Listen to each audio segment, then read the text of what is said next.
What's up, everybody? It's the Common Sense Investor coming at you with another video.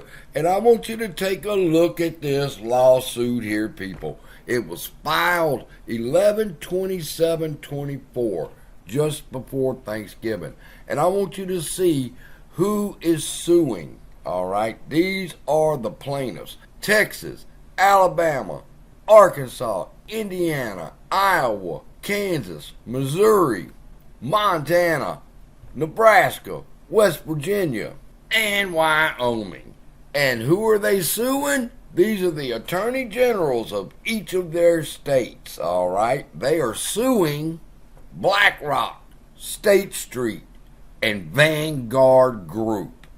And they're calling it a conspiracy that the three of these financial giants conspired and were raking in cartel-like profits. That's what they say in this lawsuit. Over the 4 years, that's interesting, past 4 years, America's coal producers have been responding not to the price signals of the free market, but the commands of Larry Fink, BlackRock's chairman and CEO, and his fellow asset managers.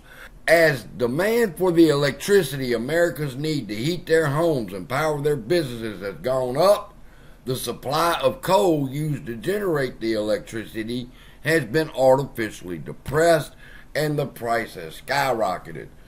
Defendants have reaped the rewards of higher returns, higher fees, and higher profits, while American consumers have paid the price in higher utility bills and higher costs. Okay, now it's over 100 pages, people. I don't want to read the whole thing. I'll break it down for you in just a moment. But basically what's going on is these 10 attorney generals are accusing BlackRock, Vanguard, and State Street that what they done was they went and bought up the shares of these coal companies.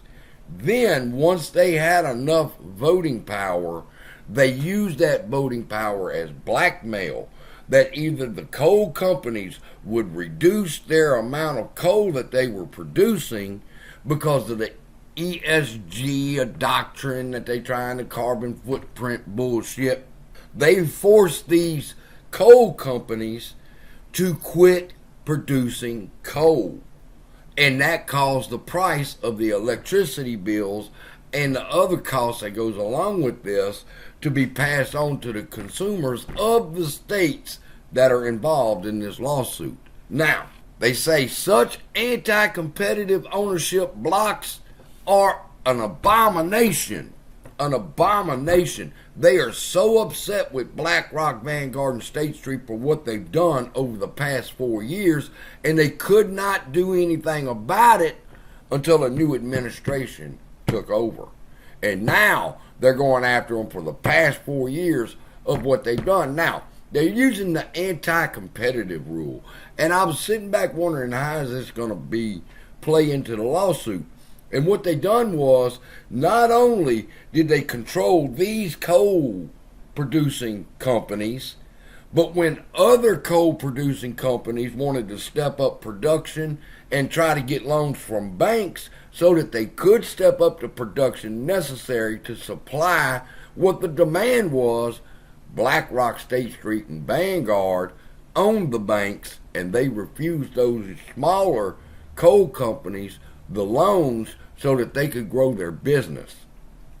It was a big old conspiracy, and I'm not the one using the word. The 10 attorney generals said it was a conspiracy. It's not a theory. Conspiracy to exchange and share competitors' information in violation of Section 1 of the Sherman Act. Plaintiff states repeat and reallege every preceding allegations as it is fully set forth herein. In the spring of 2021, defendants joined a conspiracy to restrain trade by depressing the output of thermal coal and SPRB coal. As part of this conspiracy, defendants had engaged in a continuing agreement to share timely and competitive sensitive information. Y'all get the picture. It was a conspiracy. Now, let me talk about how this relates to AMC. You got to understand what the conspiracy was with the coal industry that they were doing. Here's what they done. They bought up enough shares between the three of them to have controlling voting power. All right. Then once they had controlling voting power, they tried to make the company bow down and do what they wanted them to do.